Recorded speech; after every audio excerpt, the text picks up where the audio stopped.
প্রিয় বন্ধুগণ, আজকে আমি চলে আসছি সিংড়া জাতীয় উদ্যান। এটি উত্তরবঙ্গের, আমরা সুন্দরবন বলতে পারি। আমরা খুব গহীনে আছি, আমি এবং তরুণ। এখানে আপনি সেই নির্মল বাতাস পাবেন, গরমের সেই প্রভাবটা পাবেন না। সেই সাথে প্রচুর শাল কাঠ দেখতে পারবেন, শাল গাছ। এর সাথে আরও অনেক গাছগাছালিও দেখতে পারবেন। সবচেয়ে মজার বিষয় হচ্ছে এখানে পাখির যে কিচিরমিচির শব্দ সেটা শুনতে পাবেন প্রচুর। এবং আমরা খুব ভয়ে ভয়ে আছি, গভীর অরণ্য তো।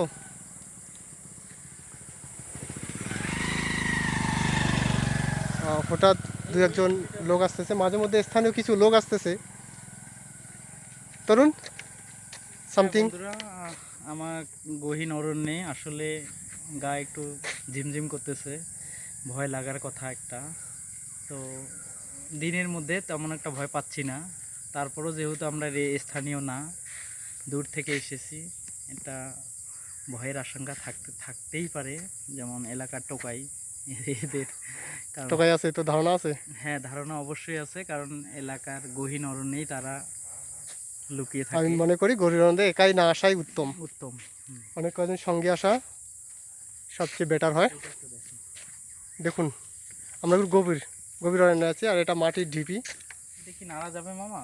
না নাড়াই উত্তম। কোনো পোকামাকড় থাকতে পারে, তাদের বাসস্থান হতে পারে, ভেঙে না দেওয়া উত্তম, যেহেতু তাদের এটা বাসস্থান। উফ,